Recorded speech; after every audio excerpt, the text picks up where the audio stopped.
Halo pemirsa Jurnalis TV, menjelang Hari Raya Idul Adha 1446 Hijriah, standarisasi hewan kurban yang layak jual menjadi sorotan. Kewajiban untuk vaksinasi menjadi poin krusial untuk memastikan hewan kurban aman dari penyakit dan layak dikonsumsi masyarakat. Standar kesehatan hewan kurban bukan sekedar aturan di atas kertas, tapi langkah nyata untuk melindungi masyarakat dari risiko penyakit yang bisa ditularkan lewat hewan. Standar kesehatan hewan kurban mengikuti ketentuan yang ditetapkan oleh Majelis Ulama Indonesia, Syariat Fikih, dan prinsip-prinsip kesehatan hewan. Vaksinasi juga menjadi hal yang krusial untuk diterapkan agar hewan kurban tetap terjaga kesehatannya. Dr. Hewan Pipit Surya Yuniar MSI selaku Kepala UPTD Pusat Kesehatan Hewan menyatakan bahwa pemeriksaan kesehatan hewan kurban mulai dilakukan oleh tim khusus untuk memastikan hewan kurban telah memenuhi standar kesehatan. Sebenarnya untuk wajib vaksin itu tidak hanya untuk hewan kurban ya. Kita berbicara di sini ternak ya, ternak produksi ya. Kambing, kerbau, sapi, domba. Nah, tahun 2022 kita mengalami wabah yang namanya penyakit mulut dan kuku. Kemudian 2023-2024 kita mengalami lumpy skin disease, jadi penyakit yang seperti cacar di kulit.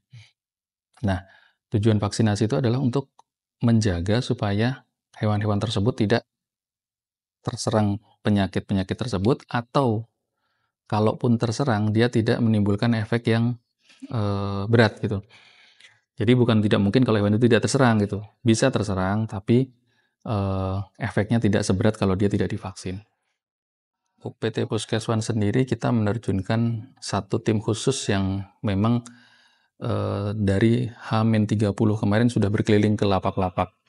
Tidak hanya lapak tapi juga peternak-peternak yang memang domisili Tangsel. Jadi diutamakan memang peternak yang sudah domisili Tangsel, mereka dicek vaksinnya sudah lengkap atau belum, karena ini jauh-jauh hari kan ya, vaksinnya sudah lengkap atau belum, kemudian terkendala dengan kondisi kesehatannya atau tidak, disiapkan memang benar-benar untuk sehat sampai hari H. Ini untuk peternak yang domisili Tangsel. Kemudian mereka juga berkeliling nanti H-10 atau H-1 minggu itu berkeliling ke lapak-lapak hewan kurban yang ada di sepanjang jalan di Tangsel ini. Tujuannya untuk memastikan bahwa hewan kurban yang dijual di lapak-lapak tersebut sehat dan aman, layak dikonsumsi gitu, atau dipotong gitu. Dinas Ketahanan Pangan, Pertanian, dan Perikanan Kota Tangerang Selatan, khususnya bagian kesehatan hewan, memiliki tim lapangan yang memeriksa kondisi fisik dan status vaksinasi hewan di setiap lapak yang ada di Tangerang Selatan. Vaksinasi menjadi poin penting untuk mencegah penularan penyakit pada hewan dan meminimalisir dampaknya jika terinfeksi. Haji Muhammad Komarudin selaku pemilik lapak hewan kurban menegaskan bahwa hewan kurban yang dijualnya telah melalui pengecekan kesehatan dari daerah asal sebelum dikirim dan diperjualbelikan. Dari pengirimannya dari Lampung itu sudah pada pengecekan, sudah ada surat kesehatannya. Biasanya ada, mau sekarang ini belum. Biasanya tiap tahun itu ada dari pengecekan dari Dinas Tangsel, Dinas Peternakan Tangsel. Pemeriksaan rutin yang dilakukan oleh Pusat Kesehatan Hewan mencakup pengecekan kondisi fisik dan kelengkapan vaksinasi.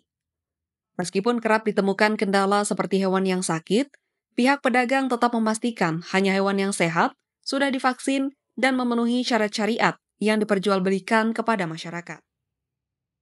Dinas Ketahanan Pangan, Pertanian, dan Perikanan Kota Tangerang Selatan secara merata memastikan hewan kurban layak untuk dikonsumsi masyarakat.